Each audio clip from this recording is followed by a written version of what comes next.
If you're redoing furniture and you like seeing a good before and after come together, this armoire should do the trick. A customer asked me to refinish it to match a dresser she'd recently purchased from me. I'm using the same stain and paint and overall finishing techniques. I had the armoire set up on 2 rolling dollies, which made maneuvering it slightly easier, emphasis on slightly. I started by sanding the top just to get the most open surface out of the way first. Next, I taped off 3 sections along the base where I wanted to make some cuts. The original curved scroll work was beautiful in its own way, but it didn't match the cleaner lines of the dresser, so those areas had to go. I used my very old jigsaw. One day I'll upgrade it, but today was not that day, and cut along the tape lines to modernize the silhouette. After cutting, I sanded the newly trimmed edges and continued sanding the entire base. Then I removed the hardware, took the drawers out, and started a full scuff sand on everything. Drawers first, then the sides, then the front doors. It's one of those slow, methodical steps that isn't glamorous, but makes all the difference in the final finish. There were a few chips and dings here and there, so I mixed up some 2-part hardening Bondo to repair the damaged sections along the base. For the drawers, which only had minor nicks, I used wood filler.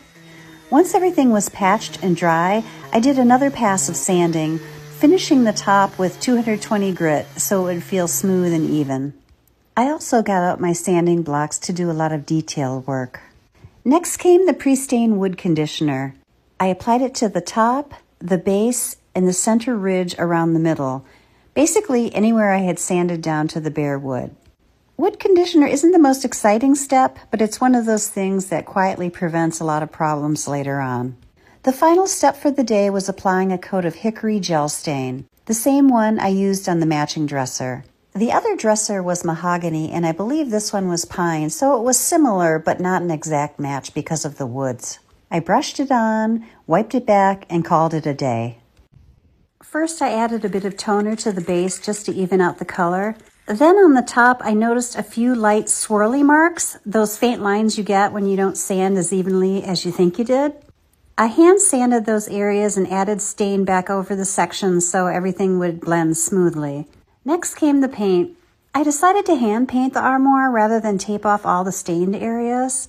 There were 3 separate sections I would have needed to mask, and the risk of overspray just wasn't worth it. Hand painting gave me much more control. I used a brush to get into the cracks and details, then followed immediately with a small roller so the finish would stay even and not show brush marks.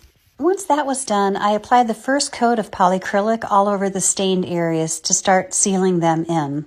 The first coat of paint often reveals all of the little nicks and dings you swore you got when you sanded it down in the first place. So I went in with my Bondo glazing gels and filled in probably 100 holes.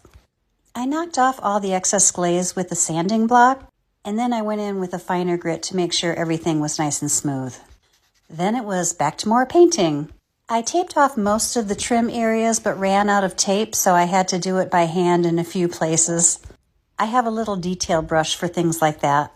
I gave everything another hit with the roller, and that's where I called it a day. The final coat of paint dried, I gave everything a light sanding so the surface would feel smooth and even. Then I hand applied polyacrylic over the entire piece. I used a brush anywhere the details were too tight for a roller so nothing was missed. There's an inset detail on the front of the armoire that I wasn't quite sure how to handle. Removing it would have been more trouble than it was worth, so instead I decided to make it intentional by highlighting the raised edge with a little gold rub and buff.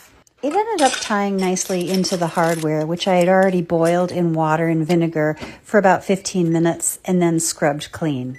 Once the polyacrylic cured, I reattached all the hardware, including tapping in the small finishing nails that hold the 2 main door handles in place. Since the inside of the armoire was already in good condition, I didn't repaint it. I just did a thorough cleaning, wiping the interior walls and cleaning out the drawers. Here's a quick reminder of the dresser I was trying to match, and here's the finished armoire. The paint and stain colors are identical, so they relate well, even though the styles of the dressers themselves are quite different. The wood on the original piece was mahogany, and I believe this one is pine, so the mahogany one ended up having a little bit more red tone to it. In general, I really like the contrast of the darker stain against the lighter paint on both pieces. And even though the hardware isn't a perfect match to the mahogany dresser, the vintage feel works across both pieces.